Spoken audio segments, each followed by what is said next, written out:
Tutor, your first IT job. Build your IT career, 9 months internship program. అయితే గురుగారు ఆడ మగ అనే ఒక టాపిక్ వచ్చింది కాబట్టి నేను ఒక క్వశ్చన్ అడగాలనుకుంటున్నా. ఏంటంటే ఇప్పుడు పుట్టిన దగ్గర నుంచి ఆ శిశువు బయట జన్మించిన తర్వాత ఆడవారికైనా మగవారికైనా సమానత్వం అనేది సేమ్ గానే ఉంటుంది.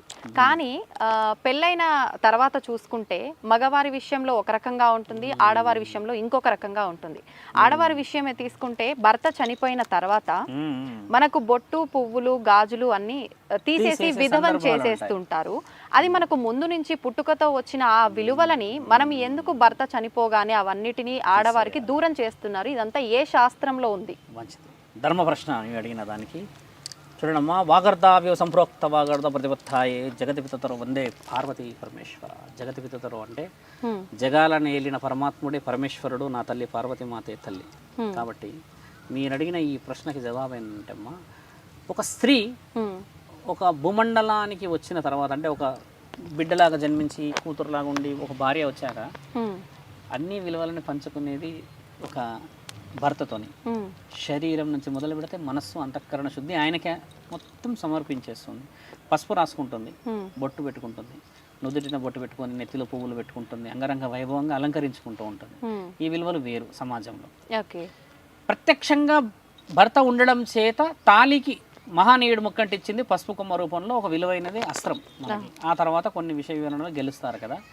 అన్ని విషయాలు అర్హత నీవు భర్త ఉంటే కనగలుగుతావు, అంటే మగవాడు ఉన్నాడు కాబట్టి. భర్త అంటే నాన్న తర్వాత తాత అవుతాడు, ముత్తాత అవుతాడు. ఇవన్నీ తరుణాల్లో అమ్మ ఈయన గారు ఉంటేనే ఈవిడ మొట్టమొదటగా బాగా గుర్తుపెట్టుకోమ్మా, భర్త ఉంటేనే భార్యకు ఆనందం ఉంటుంది. ఎలా? ఇప్పుడు శారీరక ఏదన్నా మనం చూస్తే, ఏదన్నా సుఖానికి సంబంధించిన విషయాలు చూసుకుంటే ఒక హక్కుతోని మాత్రమే ఉంటాయి. ఒకప్పుడు ఉమ్మడి కుటుంబాలు, ఇప్పుడు లేదు అలా. కానీ భర్త ఉన్నప్పుడే నీకు అన్ని హక్కులు, భర్త ఉన్నప్పుడే నీకు సమాజంలో విలువ, భర్త ఉన్నప్పుడే నీకు అన్ని కార్యకలాపాల అర్హత. అంటే భర్త అనే విషయానికి శాస్త్రజ్ఞానాల్లో ఒక వంశాభివృద్ధికి కోడలు వచ్చింది, వంశాన్ని అభివృద్ధి చేయడానికి వంశోద్ధారకుడు ఉన్నాడు అన్న ఒక తరుణం గొప్పది కదా. అందుకని ఈ భార్య ఏంటంటే వచ్చిన వాడు దేవుడి స్వరూపం, అంటే భర్తే ప్రత్యక్ష దైవం అంటారు కదా. ఈ దైవం అనే ఒక ప్రత్యక్షణ విషయంలో అమ్మ, భర్త కూలిపోయిన తర్వాత ఈ ఆడపిల్ల ఇష్టంగా తీసేస్తుంది, తీయట్లేరు. బాగా బాగా బాగా ఆలోచన చేయండి. మన సంప్రదాయంలో, హిందూ ధర్మంలో భర్త చనిపోతే ఒక ఆడపిల్ల విధవరాలు కావాల్సినది స్థితిగతులు శాస్త్రగణాలలో రాసి లేదు, ఇష్టంగా తీసేస్తుంది. సర్వం అనుకున్నవాడు లేడు కదా, నమ్మినవాడు లేడు కదా, నన్ను కాపాడేవాడు లేడు కదా, నన్ను చూసుకునేవాడు లేడు కదా, అన్నీ కలిపిన నా సౌభాగ్యమే నాకు లేదు కదా. ఇక్కడ బొట్టు పెట్టి ఇక్కడ బొట్టు ఎందుకు పెడతామంటే నా ఆత్మని కాపాడడానికి పరమాత్ముడు ఈ రూపంలో వచ్చాడేమో అని ఆడపిల్లకి రక్షణ. ఒక మగ పిల్లగాడు ఇంట్లో ఉంటే ఆడవాళ్ళు కానీ మనం కానీ పిల్లలు కానీ, నాన్నే ఉన్నాడు ఇంట్లో, ఆ ఇల్లు ఎలా ఉంటుంది, కొద్దిగా ధైర్యంగా ఉంటుంది కదా. ఉదాహరణకు నాన్న ఊరికి పోయాడంటే మనం కొద్దిగా డోర్లు వేసుకోవడమా, గేటు తాళం వేసుకోవడమా, కుక్కనుంటే కుక్కని దగ్గర వదలడం, ఇది చేస్తామంటే రక్షణ కవచం అని ఆలోచించాలి. అలాంటి వ్యక్తి పోవడం చేత స్త్రీ స్వతహాగా తీసేస్తుంది తల్లి, అది ఇష్టంగా తీసేస్తుంది. అంటే ఒకప్పటి కాలంలో స్వతహాగా తీయడము, హస్బెండ్ తో పాటు తను చనిపోవాలనుకోవడం, ఇలాంటివి చూసాం. అవన్నీ సతీ సహగమనం అనేది మానవులు పైశాచికత్వంతో చేసినదే కానీ ఎక్కడ కూడా శాస్త్ర గ్రంథాల్లో రాసిలేదు. నీకు చెప్తుంది కూడా ఒక శోధత్ర సాధు మీరు మాట్లాడుతున్నారు. కానీ ఇప్పుడు ప్రస్తుతం చూస్తుంటే అన్ని బలవంతంగానే జరుగుతుంది, బలవంతంగా చేస్తున్నారు కదా. మరి తెలుసుకోవాలి. ఒక స్త్రీకి ఇష్టం లేకుండా అయితే చేయకూడదు కదా. మరి ఇష్టానికి విరుద్ధంగా వెళ్తున్న శాస్త్రజ్ఞానాలు ఉన్నాయి. అదే అమెరికానో ఆస్ట్రేలియాలో మరి భర్తలు చనిపోతే పూర్తి చేస్తున్నారు, కానీ మరి ఆ స్త్రీ అలానే ఉంటుంది కదా. మరి మనకి వారికి తేడా ఎందుకు వచ్చింది? మాట ఆలోచించాలి. మన దగ్గర ఏంటంటే దైవానికి శక్తి ఎక్కువ, నమ్మకం చాలా ఎక్కువ. మళ్ళీ ఒక వ్యక్తి అమాయకంగా వచ్చి అడిగితే మన ఇంట్లో ఉన్న అన్ని తీసి ఇచ్చేస్తాం, ఈయన పస్తులున్నా పర్లేదు. ఈ నమ్మకానికి విరుద్ధంగా ఎందుకు పోతుంది అని అంటే అమ్మా, ఈ నమ్మకాలు ఒకవేళ విధవరాల్ని చెయ్యకపోతే మీరన్న ఆ పాశ్చాత్య దేశాలే మళ్ళీ వచ్చేస్తాయేమో. శరీరానికి విలువ ఉండదు ఇక్కడ. ఇప్పుడు చూడమ్మా, సౌభాగ్యం అనేది మనస్సుకి శరీరానికి సంబంధించింది.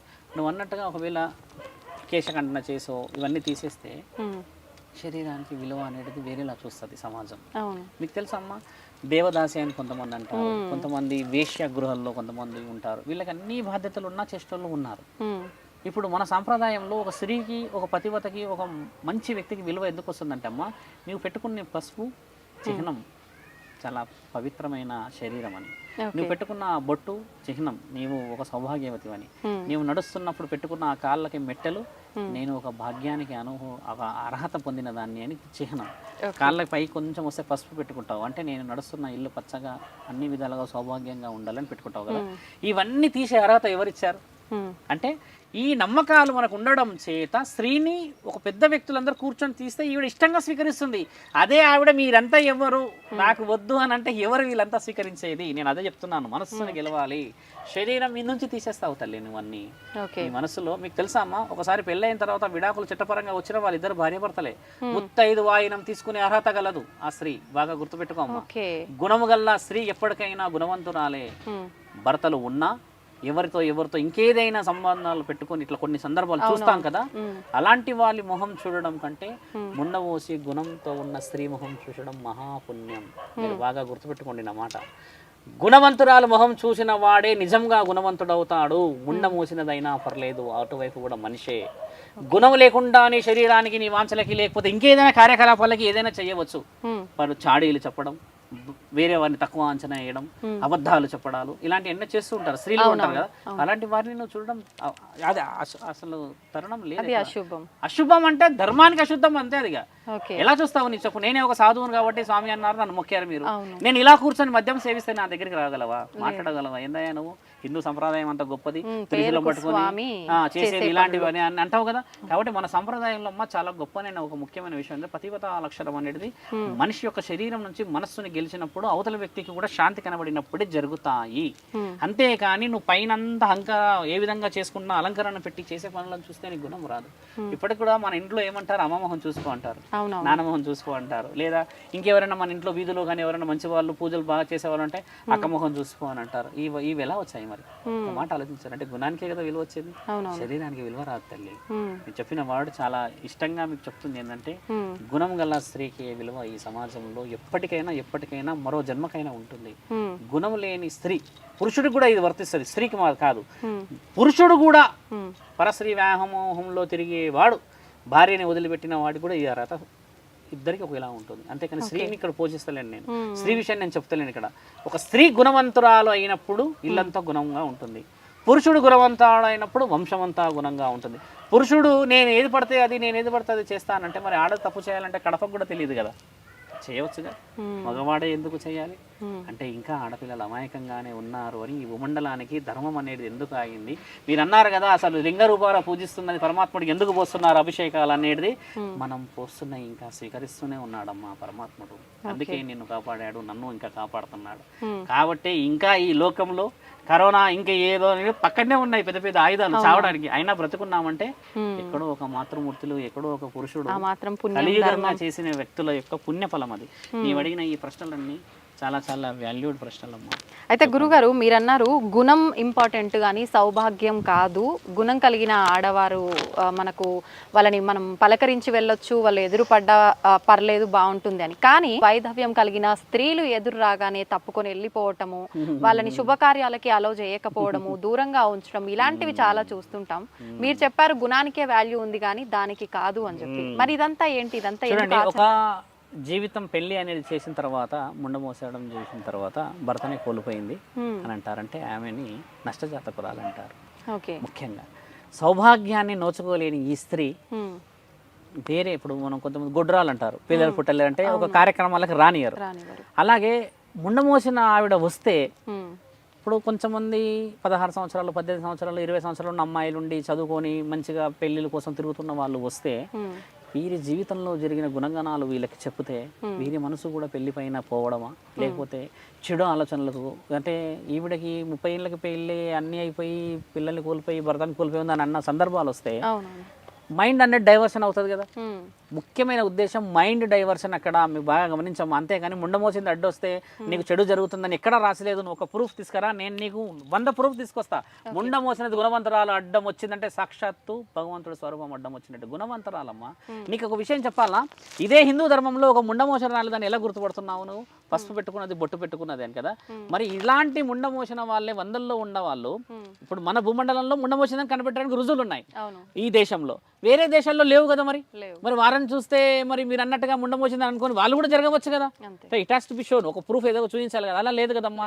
అంటే మన గ్రంథాల్లో మనకు చెప్పింది పెద్దవాళ్ళు ఏంటంటే చెడు సూచికని, అరే ఆవిడ కొన్ని కోల్పోయింది, కొన్ని అసూచకాలు జరిగాయి, మా పిల్లలు కనీసం బాగుండాలి, ఆ నీడ పోకూడదన్న ఒక తరుణాన్ని చెడుగా తీసారే కానీ అమ్మ అది చెడు తరుణం కాదు తల్లి. నేను ధర్మంగా చెప్తున్నా, నీ ఒక స్త్రీవి కాబట్టి చెప్తున్నా, గుణం కలిగిన ఒక స్త్రీ అయినా పురుషుడైనా ఎప్పటికీ పుణ్యాత్ముడే. బాగా గుర్తుపెట్టుకో. బాగా బాగా బాగా తెలియాల్సిన ఒక ముఖ్యమైన విషయం ఏంటంటే, మనిషిని మనిషిలాగా చూడకుండా నిన్ను ముండమోషన్లాగా చూసి నువ్వు గుండు చేసుకున్నావని చూసి ఇలా తిట్టి తిట్టి తిట్టి నిన్ను పెడితే అమ్మా, మరి నీ శరీరం నీకు బాధ అయ్యి నువ్వు చనిపోతే అంత పెద్ద కార్యక్రమానికి మరి శ్రీకారం ఎవరు చుట్టినట్టు? పశువైనా మనిషే కదా, దానికి ఒక గాలి ఊపిరి నీతో పాటే ఉంటుంది కదా. పరమాత్ముడికి లేని అర్హత ఆజ్ఞ మరి మీకెవరికి మనకెవరికి, నీకెవరు నేనెవరు? ఉన్న మోసింది ఏంటంటే గత జన్మలో చేసిన పాపపుణ్యాల కార్యక్రమాలకి పరమాత్ముడు ఏ విధంగా రాశాడో ఆ రాతలో ఈవిడ అర్హత ఎంతవరకు ఉన్నది అది ఆలోచించాలి కదమ్మా. అదే అంటారు ధర్మశాసనం. 13 సంవత్సరాలకి కొందరు పెళ్ళైతే 107, 108 సంవత్సరాలు వచ్చిన వాళ్ళు పెళ్లిగానోళ్ళు ఉన్నారు ఇంకా. అంటే పరమాత్ముడి ఆజ్ఞలో బలాన్ని చూడండి అంటున్నా. పాప పుణ్యాలు పరమాత్ముడికి తెలుసు కదా. ఈ జన్మలో నువ్వు చాలా మంచి స్త్రీవమ్మ, చాలా గుణవంతురాలివి, మంచి విలువను సంపాదించావు, కానీ నీకు ఏ పనులు అవుతలేవు, నీ ఎవరితో మాట్లాడినా కూడా అవుతలేవు అని అన్న సందర్భాలు వింటాం కదా. ఈ జన్మ మాత్రమే నీకు తెలుసు, కానీ గత జన్మలో నీవు ఎంతటి ఘనకార్యాలు చేసావో పరమాత్ముడికి తెలుసు కదా. కాబట్టి పాప జన్మం అనేది రాసిండు పరమాత్ముడు అని అంటే, నీ యొక్క పూర్వజన్మ రాబోయే మరో జన్మని కూడా చూడగల మహానీయుడు మహాముక్కండి. ఏ దేవత స్వరూపమైన అదే కదమ్మా. నేను అన్నది గుణం అనేది దాంతో పోల్చి చెప్పాను నీకు. ఈ విధంగా ఈ స్త్రీ కోల్పోయిందంటే మరి ఏ స్త్రీ ఏ జన్మలో ఆ పురుషుడికి ఏమి చేసిందో ఆలోచన చేసింది ఎవరు? మరి అందరి మగవాళ్ళు చనిపోవట్లేరు మరి అలాగా, అందరి ఆడవాళ్ళు అలా పోతలేరు మరి. ఇప్పుడు సమాజంలో ఆడది చనిపోతే మగవాడికి మరి ముండమోసే కార్యక్రమాలు లేవే, ఇమీడియట్లీ వేరే వాళ్ళని తెచ్చే కార్యక్రమాలు ఉన్నాయిగా. మరి అలా ఎలా స్త్రీకి వస్తుంది? స్త్రీ ఫీల్ అయినట్టుగా మగవాడు ఫీల్ కాలేడమ్మా. ఒక ఆడది ప్రత్యక్షంగా ఉన్న భర్తని ఇలా చేతు పట్టుకొని అంగరంగ వైభవంగా ఎంత ఆనందంగా పోతుంది ఆలోచన చెయ్యి. 70 సంవత్సరాల అమ్మాయి వచ్చింది మొన్న, ఇద్దరు వచ్చారు భార్య, ఇద్దరు నా దగ్గరకు వచ్చి ఆవిడ వంగి నడుస్తుందమ్మా. నా కోసం 2 hours అయిందంట కూర్చున్నారు. వచ్చి ఏందమ్మా సంగతి అని మాట్లాడితే, నేను అక్కడ కూర్చుంటా అమ్మ రా అంటే, వాళ్ళు అక్కడ లేచమ్మ భర్త ముందు వస్తుంటే ఇలా పట్టుకుంటే ఆ అమ్మ ఇలా వంగి నడుస్తుంది, మొత్తం లేవలేదు. వచ్చి నా దగ్గర కూర్చుంది. చెప్పమ్మా బాగున్నావా నేనంటే ఏడ్చింది. ఏమన్నా మంచిగా లేదు స్వామి, ఇంట్లో పరిస్థితులు బాగలేవు, సుఖంగా లేదు అన్నది. ఏమ్మా ఏం మాట్లాడుతున్నావు? ఇప్పుడు మీ ఇద్దరు వస్తూ ఉన్నారు కదా, ఇలా చేత పట్టుకున్నావు, ఆ తరుణమే నీకు అత్యంత విలువైన ఆస్తి ఐశ్వర్యం అన్న అంటే అర్థం కాలేదు స్వామి అన్నాడు అలా ఆయన. నీ వయసులో ఉన్న వాళ్ళు ఇప్పుడున్న ఈ తరుణం సౌభాగ్యవతిని తీసుకొని వెళ్తున్నారా అని అడిగిన. అప్పుడు రియలైజ్ అయింది. ఎందుకంటే భర్తే ప్రత్యక్షంగా ఉన్నప్పుడే నీకు అన్ని, ఈవిడ ఉన్నప్పుడే నీకు అన్ని కదా. పట్టుకొని వస్తున్న ఆ తరుణమే గొప్ప తరుణం. ఇది కాకుండా ఇంకేం జీవితం కావాలని అడిగిన. 70 సంవత్సరాల్లో నేను భోజనం నిండుగా పెట్టినా నువ్వు తినలేవు కదా అని అడిగితే చాలాసేపు రియలైజ్ అయ్యి ఒక 1/2 hour 45 minutes మాట్లాడిపోయింది. అంటే మన సంప్రదాయం అంత గొప్పది అంటున్నా తల్లి. తోడు నీడ అనేది అది విలువ. స్నేహితుడితో నా ఫీలింగ్ రాదుగా, స్నేహితురాలతో నా ఫీలింగ్ రాదు కదా, కేవలం భర్తతోనే ఎందుకు వస్తుంది? సర్వం సమర్పించడానికి సిద్ధమవుతారు వీళ్ళిద్దరు. ఇక్కడ ఆడది ఏ విధంగా శరీరానికి ఆదవుతుందో మగవాడు అలాగే అవుతాడు. అందుకే వీళ్ళిద్దరు వేరు అని కాదు, ఆడ మగ అన్న విషయం కూడా అదే నేను చెప్పాను. ఒక స్త్రీ ఏ మోసపోతుంది అనుకోవడం చాలా తప్పు. ఎందుకంటే శరీర అవరోధాల వల్ల పరమాత్ముడు ఇచ్చిన ఆజ్ఞ వేరు, మగవాడి యొక్క శరీర అవరోధాల వల్ల ఆ ఆజ్ఞ వేరు. కాబట్టి ఈ విషయ వివరణలు లోతుగా పోయి తెలుసుకుంటామా. ఇద్దరు ఒకటే అనేది నీకు నేను చెప్తున్నాను. అర్ధనారీశ్వరి తత్వం అనేది అదే నేను చెప్తే. గురుగారు, అర్ధనారీశ్వరి తత్వం ఇద్దరు ఒకటే, భర్త భార్య ఒక్కటే. మనకు శివుడు పార్వతి ఏ రకంగా సగభాగంగా ఉండిపోయారు అలాగే అని మీరు అంటున్నారు. నేనేమంటున్నా అంటే, మరి వాళ్ళిద్దరూ సగభాగంగా ఉండి శరీరం ఒక్కటే అయినప్పుడు ఆడవారి నెలసరి విషయంలో మాత్రం వాళ్ళని అంటరాని వాళ్ళలాగా పక్కన పెట్టడం చూడటం ఎందుకని? చూడమ్మా, మా ముచ్చటైన ప్రశ్న మీరు అడిగారు. చూడండి, ఇప్పుడు శాస్త్ర గ్రంథాలు పక్కన పెడదాం, మనం శివుడిని కూడా పక్కన పెడదాం, అసలు అవసరమే లేదు. ఒక స్త్రీ ఒక పురుషుడు, అంతకు ముందుకు ఏమున్నది ఒక ఆత్మే. మొదట మనం మాట్లాడినప్పుడు ఆ ఆత్మకి ఒకవేళ నెలసరి రావాలన్నా ఇంకేదైనా రావాలన్నా ఒక ఆత్మకే వచ్చేది, అది ఆడనా మొగ అనేది లేదు. మీకు తెలుసా, పురాణ గాథల్లో శివుడికి రక్తస్రావం అయ్యేదని కూడా రాసి ఉంది. మీకు నేను మరో ఒక రోజు చూపిస్తాను. అయితే దాన్ని పరమాత్ముడే ఆపేసిండు, దాని ద్వారా కొన్ని విషయాలు జరిగాయని మనం చిన్నప్పుడు కథల్లో వింటూ ఉంటాం. అది నిజం అని అంటే శాస్త్రజ్ఞానాల్లో పరమాత్ముడు ఎవరిని పుట్టించినాడు? వచ్చి ఆత్మని కదా. మరి ఆత్మని ఎలా పుట్టించాడు పరమాత్ముడు? ఎలా పుట్టించాడు? ఒక శరీరం నుంచి పుట్టించాడు అంటే ఆయన శరీరాన్ని పంచాడు కదా. ఇక్కడ భూమండలంలో ఇప్పుడు ఆడస్త్రీ మొగస్త్రీ కలిసి చేస్తున్నది ఏంటి? శరీరాన్ని పంచడమే కదా. అంటే పరమాత్ముడికి నెలసరి ఉన్నదని అర్థమే కదా అది. కాబట్టి ఏంటంటే ఆత్మని పుట్టించాడంటే మరి ఆత్మని ఎలా పుట్టిస్తాడు? ఆయన ఒక శక్తి ద్వారా పెడుతున్నాడు. ఇప్పుడు వినాయకుడు ఉన్నాడు, ఆయన ఒక శక్తి. అంటే పార్వతీ పరమేశ్వరులకు ఇద్దరు కలయికలు పుట్టలేడు, కానీ ఆయన కొడుకే కదా. మరి ఇలాంటి బంధనానికి విలువ ఉంది కదా. అయితే మీరన్న నెలసరి విషయం ఏంటంటే శాస్త్రజ్ఞానాల్లో నుంచి రాసి పరమాత్ముడు ఇచ్చిన ఆజ్ఞలో రాలేదు, ఒక మానవుడు చేసిన కార్యకలాపాల నిమిత్తం వచ్చింది అది. ఎందుకంటే చాలా పూర్వం, ఉమ్, చాలా చాలా పూర్వం వెళ్దామమ్మా. ఓకే. ఆ పూర్వం విషయంలో ఆడవాళ్ళకి మగవాళ్ళకి బట్టలు లేవు, ఉమ్, మీకు తెలిసినాయి, మనం వింటూ ఉంటాం, చదువుతూ ఉంటాం. అవును. ఆ తరుణంలో ఒక స్త్రీ వ్యవసాయానికి రావడం కానీ ఇంటి కార్యకలాపాలు ఏవి చేసినా కూడా ఆ 5 రోజులలో రక్తస్రావం అయిపోయి ఇంటి లోపే ఉండిపోయేది. ఉమ్, బాగా గుర్తుపెట్టుకోమా, మనం అడిగే చాలా మంచి ప్రశ్న ఇది. రక్తస్రావం అయ్యి 5 సంవత్సరాలు 5 రోజులు అంటే అమ్మ, ఆమె కూర్చున్న ప్రాంతం చెడిపోవచ్చు, కానీ ఎక్కడ నడిచినా భోజనం చేసినా ఇంకేదైనా వంట వండిన దగ్గర కూడా ఆ రక్తస్రావం వచ్చే అవకాశం ఉండవచ్చు. ఓకే. అంటే అది ఒక విధంగా చెడు రక్తం అనే అంటాం. ఉమ్, అండాలు ఉత్పత్తి అయిన తరుణాన్ని ఈ బ్లీడ్ అంటూ ఉంటాం. అది ఇల్లంతా పడడం బాగుండదు, ఉమ్, ఎందుకంటే అలంకరించుకుంటాం, పసుపుతో చేసుకు ఇలా. ఆ తరుణాన్ని ఎలా మార్చాడు ఒక మహా రైతు, ఈ విధంగా జరుగుతూ వస్తూ ఉంటే పత్తి ప్రాంతం, పత్తి అంటే తెలుసు కదమ్మా, దూది. కాటన్. ఆ దూదికి నీళ్ళని పీల్చుకునే గుణాన్ని గమనిస్తాడు ఆయన. ఓకే. చెట్లలో నీళ్ళ పడ్డప్పుడు నీళ్ళ పడితే గమనించి అదేంది నీళ్ళు పీల్చేసుకుంటుంది ఈ విధంగా, ఇది వెనక చూస్తే మొత్తం నీళ్ళే లేవన్న ఆలోచనని ఏం చేశాడంటే దాన్ని ఇంత పెద్ద మూట చేశాడు. ఉమ్, చేసి ఒక దాంట్లో పెట్టి దీంట్లో పెట్టి చూస్తే ఇది నీళ్లు లాగే అవకాశం ఉంది. ఉమ్, చూసి ఇదేదో విచిత్రంగా ఉంది, నా భార్య విషయంలో నేను ఏమైనా చేయవచ్చా, ఇల్లంతా ఈ విధంగా అశుద్ధి జరుగుతుంది, ఈ విధంగా నా భార్య నిజంగా ఇబ్బంది పడుతుంది కదా, అంటే భార్య అంటే ఆడదే అని అర్థం ఆడ ఇక్కడ. మనిషి. ఉమ్, అన్న ఆలోచన తీసుకొచ్చి ఇచ్చినప్పుడు దాన్ని ఆపగలిగే శక్తి వచ్చిందమ్మా. ఉమ్, అదేంది ఆపగలిగే శక్తి అలా ఇలా వచ్చేసింది, ఈవిడ ఒక దగ్గర కూర్చోగలుగుతుంది అన్న ఈ తరుణం ఉమ్, ఆయన ఏం చేశాడంటే అంగరంగ వైభవంగా వెళ్ళి రాజుకు చెప్పాడు. ఉమ్, రాజు భార్య కూడా నగ్నంగానే ఉంది, రాజు కూడా నగ్నంగానే ఉన్న రోజులు అవి. ఓకే. ఏంటయ్యా నువ్వు అన్నది నిజమేనా, ఏ విధంగా పోవాలి, ఈ విధంగా అంటే తీసుకొచ్చి చూసేసి ప్రయోగం చేస్తే ప్రయోగం సక్సెస్ అయ్యారు వాళ్ళు. 5 రోజులు ఆపగలిగారు. ఒక రక్తస్రావం అనేది శరీరం నుంచి వచ్చి ఒక వస్తువు నుంచి ఇంకా అది పోవాల్సిన ప్లేస్కి వెళ్ళిపోవాల్సింది కింద పడే స్థితిగతులు లేకుండే రోజుల్లో దాన్ని ఈ విషయాన్ని ఏం చేశారంటే ఇక్కడ స్థితిగతులు నాపడానికి పెట్టింది. శరీరం అంతా దాచుకుంటే ఎలా ఉంటుంది, ఒక స్త్రీ అయిన పురుషుడైన అన్న దాన్ని పెకిలిచ్చి 16 ముడుల చీర తయారు చేశారు వాళ్ళు. ఓకే. దూది నుంచి వచ్చినదే చీర. ఆ చీర కట్టినాక ఇప్పుడు చూడు, ఇప్పుడు మనం పూర్వం చూస్తాము 13 ముడులున్న చీరలే ఉంటాయి, ఇక్కడ ముడి వెనకాల 2 ఉంటాయి, కింద ఉంటాయి, ఇలా దోతిలా ఎనుకుంటాయి, ఇలా 16 ముడులు. ఇప్పుడు లేవు, చాలా తగ్గాయి. ఆ 16 ముడుల చీర కట్టిన తర్వాత అమ్మ వీళ్ళకి దీన్ని అడ్డుగా పెట్టుకునే అవకాశం లేదు, బట్టలే లేవు కదా, అంత జ్ఞానం లేదు చేసుకునేది. మరి నెలసరి రాగానే మళ్ళీ అదే స్థితి వచ్చింది ఆడవాళ్ళకి. ఏం చేయాలి, అదే వచ్చింది కదా, చీరని అయితే కట్టడం మొదలు పెట్టాము, లేదా చీరని ఏ విధంగా చేయాలి, ఈసలు ఆపడానికో ఏదో చేయడానికి చూసాం, కానీ చీరని కట్టే పద్ధతి అనేది ఏంటంటమ్మా ఇప్పుడు ఎలా చుడుతున్నారు ఆడవాళ్ళు అలానే చుట్టుకునే తరుణం వచ్చిన సందర్భం అది. రక్తస్రావం వస్తే ఆవిడ వెళ్తూ ఉన్నప్పుడు మళ్ళీ అలాగే కనబడితే బాధపడి ఏం చేయాలని చూసినప్పుడు ఆ రోజు మీరు అనుకున్న ఆ తరుణాన్ని ఒక మహానీయుడు ఏం చెప్పాడంటే చీరని కింద నుంచి పైకి కట్టండి అన్నారు. దాన్ని 7 అంచుల చీర అంటారు. కిందికి 7 అంచులు వదులుతామా, ఆ 7 అంచులు పైకి వదిలారమ్మా, ఇలా వెనక్కి వదిలిన 7 అంచులు. ఆ 7 అంచుల్లో అమ్మ 5 రోజులు కట్టేవాళ్ళు చీర. 5 రోజుల రక్తస్రావం అయిపోయేది. ఆ పొరలు దాటుకుంటూ వచ్చేసి వీళ్ళు ఆ 5వ రోజు గంగా స్నానం. అప్పట్లో ఏంటంటే వనమూలికలు ఉండేటి, సబ్బులు ఇవన్నీ లేకున్నా కూడా గంగా అనేది పవిత్రమైన వనమూలికలు ఉండి అష్టసుగంధాలు ఉన్నప్పుడు అదన్నీ కడిగి వాళ్ళు పెట్టుకునే తరుణమే చీర అమ్మ. ఈ యొక్క పవిత్రమైన ఈ విషయాన్ని పరమాత్ముడు మానవుల చేత చేయించింది, మానవులు రక్షించుకున్నది. అలాంటిది నా తల్లి పార్వతీమాత కూడా నువ్వు అన్నట్టుగానే అర్ధనారీశ్వరి శరీరంలో ఉన్నప్పుడు మరి నా తండ్రి ఎక్కడికి పోవాలి కదా. దేవుడు పరమాత్ముడు మనం ఎన్నో పూజలు పురస్కారాలు దీప నైవేద్యాలు ఇస్తూ ఉంటే పార్వతీమాత పక్కకి వెళ్ళాలా, అప్పుడు వెళ్తే పరమాత్ముడికి విలువ లేదు కదా. కాబట్టి అంటూ ముట్టుకి 2 విలువలు ఏంటంటే అమ్మ, అంటూ అనేది శరీరం నుంచి వచ్చింది కాబట్టి నా తండ్రి నా తల్లిని పరమాత్ముడు వదిలిపెట్టి వెళ్ళాడు. దానికి శాస్త్ర జ్ఞానాల్లో కామాఖ్యాదేవి అస్సాం రాష్ట్రంలో ఆమె రక్తస్రావాన్ని తెచ్చిన చిన్న క్లాత్స్ తీసుకొచ్చి పూజిస్తారు కదా. అంటే మన దగ్గర ఉన్న విలువ ఎంత పవిత్రమైంది మరి, ఎక్కడి నుంచి ఇది అపవిత్రమైంది మరి. ఇదంతా మాటల ద్వారా వచ్చిన యుద్ధాలు, రుజువులు అలా అలా అలా అలా అలా అలా అలా బయటికి వెళ్ళిపోయి. ఒక మాట చెప్పాలమ్మా, ఒక రాజు వీధిలో ఆడుకున్న వాళ్ళతోని ఏ విధంగా శారీరక సంభోగం చేస్తాడు మరి అపవిత్రమైతే. మాట ఆలోచించండి. అపవిత్రం ఆ 5 రోజులే అని అనుకోకుంటుంటే రాజు మరి ఎక్కడో వీధిలో ఉన్న వాళ్ళని ప్రేమించింది చూసాం కదా. మరి ఎలా వచ్చింది, రాజు అన్నప్పుడు మరి రాణినే ప్రేమించాలి కదా. ఇవన్నీ పరమాత్ముడి ఆజ్ఞలమ్మా. బాగా తెలివిగా అడిగిన ప్రశ్న కదా. చీర పుట్టడానికి గల కారణం అది నువ్వు అన్నది. చీర ఏ విధంగా వచ్చింది చూసావు కదా. స్త్రీ యొక్క ఒక మానవ జన్మ ఉద్భవిస్తున్న స్థానం నుంచి పుట్టింది చీర.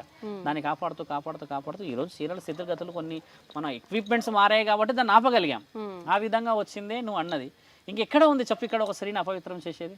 ఎక్కడ ఉందా అమ్మా? నేను నీకు చెప్తున్నది అబద్ధం అనిపించిందా ఎక్కడ? శాస్త్ర జ్ఞానాల్లో రాసి ఉంది, నీవు శివపురాణం ఓపెన్ చేసి చూడు, నువ్వు కొట్టి చూడు, అది రాసి ఉన్నది. లేకపోతే శివరుద్ర దగ్గరికి మళ్ళీ రాసి ఉన్నాయే చెప్తున్నాం మీకు నేను. ఇవి పాటిస్తున్న వాళ్ళు అదే 16 మూడలు చీరలు కడుతున్న రాష్ట్రాలు మన భూమండలంలో ఇంకా ఉన్నాయి. నువ్వు అదే గుజరాత్కి వెళ్ళు, అదే కేరళకి వెళ్ళు, అదే తమిళనాడుకి వెళ్ళు, పెద్దవాళ్ళు అదే చీరలు కడతారు. ఎందుకు కడతారు? ఏ విధంగా కడతారు? వాళ్ళ యొక్క స్థితిగతులు ఇంకా సాంప్రదాయాలు ఎందుకు పోలేవు? మన యొక్క వ్యక్తిగతంగా చేస్తున్న పనుల నిమిత్తం మారాయే కానీ ఆడదాని శరీరం మగవాడి శరీరం మారలేదమ్మా. బాగా గుర్తుపెట్టుకో. తినేది అన్నం నోటి ద్వారానే. మానవుడు తెలుసుకోవాల్సింది కూడా ఏంటంటే ఎన్ని చేసినా ఎక్కడ చేసినా శివుడు లింగ రూపంలో కూర్చొని చూస్తున్నాడు అనేదే పెట్టాలి. అలాంటిది నా తండ్రి పార్వతీ పరమేశ్వరుల రక్తస్రావం అనే ఒక విషయం మాట్లాడినప్పుడు ఎలా ఎలా విడిపోతారు? అంటూ ముట్టు అన్న విషయం ఎందుకు మాట్లాడుతున్నా ఉంటామ్మా? ఏ స్త్రీని పక్కన పెట్టవచ్చు అంటే పెళ్లి కాకుండా మీరన్నా ఏదైనా విషయ వివరణలు చేసి గర్భానికి సంబంధించి ఏదైనా తీసేసిన దాన్ని నిజంగా పరమాత్ముడు స్వీకరించడు. ఎందుకంటే ఒక పురుషుడి ద్వారా వచ్చింది కదా, దాన్ని స్వీకరించడు. నీ శరీరంలో ఉన్న దాన్ని స్వీకరించడం పరమాత్ముడితో సమానం. నేను ఓపెన్గా చెప్తున్నాను. నీ శరీరంలో వచ్చిన దాన్ని స్వీకరించేది ధర్మం. వేరే వారి ద్వారా వచ్చి కొన్ని రక్తస్రావాలు జరిగావు, మనం దాన్ని ఓపెన్గా చెప్పాలంటే మిస్ క్యారేజెస్ అంటారు.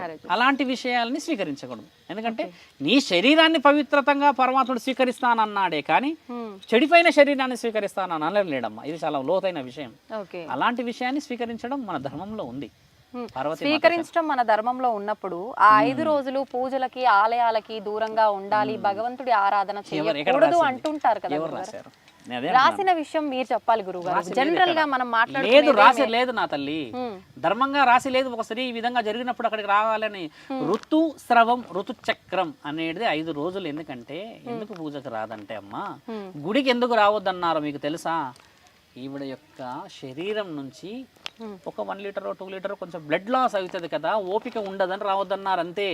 నువ్వు పూజ చేస్తే స్వీకరించలేడు అని రాసి లేదు నా తల్లి. ఓపెన్గా చెప్తున్నా వినండి, ఓపిక లేదు, రక్తస్రావం అవుతుంది. వంగినప్పుడు, లేచినప్పుడు, కూర్చున్నప్పుడు, ఏదైనా కార్యకలాపాల నిమిత్తము నువ్వు పోయినప్పుడు ఆ మెట్లెక్కలేవు.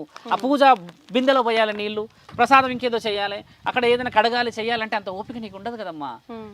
This is called a mind game. బాగా గుర్తుపెట్టుకోండి. దాన్ని ఈ విధంగా మార్చుకొచ్చింది సొసైటీ. నేను ఓపెన్గా చెప్తున్నాను కదా నీకు. నేను ఇప్పుడు నేను లాస్ట్ టైం ఇంటర్వ్యూలో చెప్పింది కూడా అదే. ఒక ప్రెగ్నెన్సీ ఉన్న అమ్మాయి ఇల్లు ఎందుకు ఖాళీ చేయదు అని అంటే, ఇంతమందికి అని చెప్పి ఇల్లు ఖాళీ చేస్తే ఆ ప్రెగ్నెన్సీ పోతుందంట అని అన్నారన్న విషయాన్ని నేను చెప్తే యాంకర్ చాలా రెస్పాండ్ అయింది. ఏం తెలుసా అమ్మా, 10 సార్లు నువ్వు వంగుతావు కదా ఒక వస్తువులు తీయనీకే, ఇక్కడ బడ్డన్ పడుతుంది కదా, ఇక్కడ బడ్డన్ పడ్డప్పుడు బ్లీడింగ్ అయ్యే అవకాశాలు ఎక్కువ ఉంటాయి కదా. లోపల పిండం కదా తల్లి. ఇది శాస్త్రమా జ్ఞానమా? గుర్తుపెట్టుకో, జ్ఞానం తల్లి. ఈ జ్ఞానాన్ని మానవులు ఏం చేశారు అని అంటే, ఈ విధంగా ఇబ్బందులు జరుగుతాయి, ఈ విధంగా జరుగుతుంది. ఆవిడ నడుచుకుంటూ వస్తే ఒక దగ్గర కూర్చోలేదు కదా, విశ్రాంతి అవసరం. ఎందుకంటే ఋతు చక్రం అన్నారు, బాగా గుర్తుపెట్టుకో. మానవుల జన్మ ఒక ఋతువు. ఈ ఋతువు చక్రం అంటే మారడానికి బ్లడ్ ప్యూరిఫికేషన్ అవుతుంది. మానవుడికి మీ శరీరానికి నా శరీరానికి తేడా ఎందుకు ఉంటుందంటే అమ్మ, నీది బ్లడ్ అనేది ఫ్లో అవుతూ ఉంటుంది ఎవ్రీ మంత్, కాబట్టి మీ శరీరం మెత్తగా ఉంటుంది.